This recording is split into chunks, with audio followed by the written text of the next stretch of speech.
Wesh la YouTube monnaie, c'est Mousson, on se retrouve aujourd'hui pour une nouvelle vidéo. Il y a quelques temps je t'avais proposé des animés que je trouvais sous-cotés, mais il faut savoir que la liste elle est longue mon pote. En plus j'ai vu qu'elle avait été très appréciée et je me suis dit pourquoi pas vous proposer un épisode 2. Allez on y va. Dès que j'ai ouvert la bouche, le ciel s'est assombri, on a lancé les Dotensei. Je suis entouré de sales zombies, adepte du multiclonage. Dans le rap y'a que des pâles copies, j'arrive comme une invocation, j'ai atterri là, j'ai pas compris. Pour ce premier animé, j'ai décidé de te parler d'Hajime no Ippo. T'as vu dans mes vidéos box, je vais te placer la dernière quelque part ici, souvent je mettais des extraits d'un animé de boxe, et tout le monde me demandait ça venait d'où. Et bah ça vient de ce manga mon pote. Il y en a qui vont me dire non, le vrai animé sous-côté de boxe, ça reste Ashita no Joe. Je vais pas te mentir, je te parle de ce que je connais, et celui-ci, je l'ai pas regardé. Bref, revenons à nos moussons, je vais faire aucun détail. Pour moi, Hajime no Ippo, c'est le meilleur animé de sport, tout manga confondu. Animé, manga, viens pas me casser la tête, ouais c'est pareil pour moi. Et maintenant je vais te raconter de quoi ça parle. On suit l'histoire d'Hippo. Une tapette. Une vraie tapette. Il se fait hagar à l'école, il rentre chez lui tête baissée avec des bleus de partout, tu vois, il fait cher de la peine. Le pire, c'est que ce personnage, tu t'attaches direct à lui, parce que ça se voit, c'est un bon. Il rentre, il aide sa mère à porter du poisson, il se cale dans sa chambre, il fait pas de conneries et tout. Par contre, il va au collège, il se prend des gifles. Il a fallu qu'il rencontre Takamura.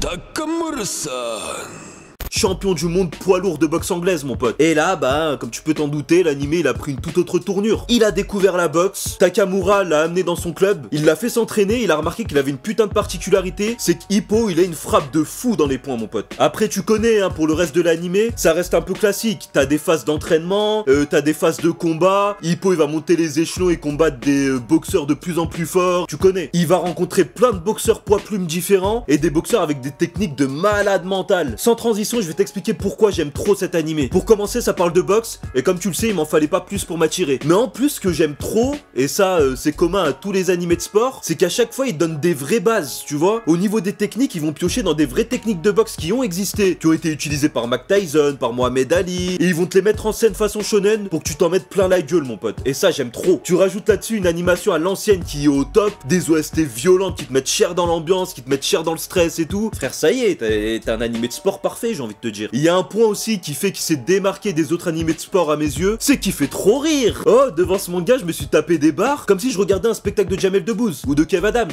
On passe au deuxième animé, et là je vais changer complètement de registre, j'ai envie de te parler de Samurai Champloo. Lui c'est un sacré coup de cœur ça. De base j'étais pas du tout attiré par les animés de samouraï, d'épée, etc. Mais bon, il y a longtemps j'ai découvert Kenshin le Vagabond, et je suis désolé hein, on peut dire ce qu'on veut de l'auteur qui a fait des trucs bizarres apparemment, mais Kenshin le Vagabond c'est un putain de chef d'œuvre. Et c'est à partir de là où j'ai découvert en fait que les mangas de samouraï c'était la vie. Samurai Champloo, en plus de péter sa mère, il est super original dans son approche. Je vais te faire un petit speech hein, rapide. Ça raconte l'histoire de deux samouraïs. On a Jin et Mugen. Les deux c'est des prodiges de l'épée, mais il faut savoir qu'ils ont une approche complètement opposée hein. T'en as un, c'est un pur samouraï dans la pure tradition mon pote, ça veut dire il connaît toutes les techniques etc. Et t'en as un autre, Mugen, qui se tape à la sauvage, qui a l'ultra instinct on aurait dit, parce que voilà il a des réflexes de fou, il se tape en faisant des cabrioles bizarres et tout, je comprends pas, mais il est trop fort aussi. Et ces deux-là, dès le premier épisode, vont être amenés à se taper. Donc ça va donner un putain de combat de malade mental. Et par la suite, ils vont être amenés justement à faire aventure ensemble, parce qu'ils ont accompagné une gamine chercher le samouraï qui sent le tournesol. Ouais, je sais, tu me dis là ton speech, il veut rien dire du tout. Mais j'essaie de t'en dire un peu pour te donner envie et pas te spoiler, t'as compris. Dans cette grande aventure, ils seront amenés à rencontrer les samouraïs les plus puissants de l'air et d'eau, mon pote. Et ça va donner lieu à des sacrés combats. Maintenant, ce que j'aime dans cet animé, et pourquoi je le trouve sous-coté, déjà on n'en parle pas assez. En plus, il est dispo facilement sur Netflix, et c'est un animé qui est pas très long, donc moi j'aime bien ça. Et en plus tu le trouves en VF, encore une fois hein, j'applaudis la VF de Samurai Champloo parce qu'elle pète sa mère. Mais ce que j'aime le plus dedans, c'est son originalité. Frère, comme je t'ai dit, ils ont mélangé plein de styles, et ça fait un sacré mélange. Déjà,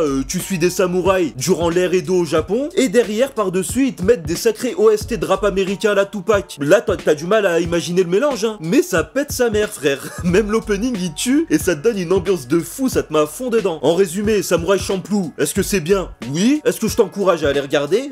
Ouais, bien sûr, mon pote. On passe au dernier animé, et là, je vais te présenter Hellsing, plus particulièrement Hellsing Ultimate. Bon, je te fais un petit speech rapide, hein. On a Hellsing qui était un premier animé qui avait adapté les premiers tomes du manga, mais derrière, il est parti en cacahuète. Et t'as Hellsing Ultimate qui réunit, je sais plus combien d'épisodes, mais c'est surtout des OAV qui se rapprochent le plus du manga original. Et moi, c'est cette partie que j'ai aimé le plus. Tu te demandes, ça parle de quoi? Et moi, je suis censé être là pour te répondre. répondre. Eh ben on va en parler mon pote, panique pas. Hellsing, c'est une organisation qui a été créée en Angleterre, qui est rattachée si je me trompe pas à l'église protestante et qui permet de lutter contre les forces du mal. Et dans cet univers, les forces du mal c'est essentiellement des vampires, qui tuent la population. Faut noter que l'organisation Hellsing peut compter sur une arme ultime, qu'on va appeler Alucard. Pourquoi je dis qu'on va appeler? Il s'appelle Alucard frère. Et si tu regardes l'anagramme, eh ben c'est l'anagramme de Dracula. C'est magique ça non? Petit spoil, c'est un vampire aussi. Et là t'es en train de te dire mais je comprends pas, c'est un vampire qui se tape contre des vampires, c'est quoi ce traître? Ouais c'est un traître frère, mais j'ai envie de te dire il a passé un pacte de sang avec Integra, qui est la nouvelle chef de l'organisation Hellsing, et il a promis de la protéger et de tuer tous les vampires. Voilà, après chacun son délire, hein. Il y en a c'est de jouer aux échecs, lui c'est d'exterminer sa race. Tous les OAV vont se concentrer sur un antagoniste principal, c'est un pélo qu'ils ont ramené de la Seconde Guerre mondiale, qui a un accent allemand, je vais pas en dire plus parce qu'on va être censuré, et qui est à la tête d'un bataillon ultime, le Let's Bataillon, je crois qu'il l'appelle comme ça. Ouais, j'ai fait allemand LV1, je sais ce que ça veut dire moi. Ce bataillon, faut savoir qu'il réunit aussi des sacrés monstres, que ce soit des vampires ou autres, mais ils ont tous une particularité spéciale pour que dans les combats en fait ça donne un truc de fou. Maintenant ce que j'ai aimé dans cet animé, déjà l'animation frère. Moi j'ai connu les OAV Hellsing Ultimate en 2008 et à cette époque pour moi ça m'a mis une claque. Niveau animation j'avais jamais vu un truc aussi beau frère. J'étais choqué. C'était la première fois où dans un animé j'arrivais pas à choisir mon personnage préféré. Parce qu'en fait ils sont tous badass leur grand-mère. T'as Alucard, c'est un vampire de fou immortel super puissant. T'as son majordome, Walter, pareil il a des techniques de malade mental avec du fil de pêche. Et commencer à animer, frère tu t'attaches à lui aussi, tu te dis lui il est violent, t'as vu? Et même chez les antagonistes, t'as aussi des personnages qui sont ultra puissants. Donc toi t'es là à regarder, t'as la tête de partout, tu sais même pas qui tu préfères, et il y a de la tension de tous les côtés. Donc pète sa mère. Je t'invite vivement à regarder Hellsing Ultimate. En plus c'est sous forme d'OAV, donc ça se regarde très rapidement, il y a pas beaucoup d'épisodes, et tu m'en diras des nouvelles. C'était Mousson, j'espère que la vidéo t'a plu. Si tu veux un épisode 3, tu me le fais savoir. Et si c'est le cas, tu likes, tu commentes, tu partages à tous tes potes. Et surtout tu me rejoins sur tous les réseaux sociaux. Mousson TV, Mousson TV, Mousson TV. Allez, ciao!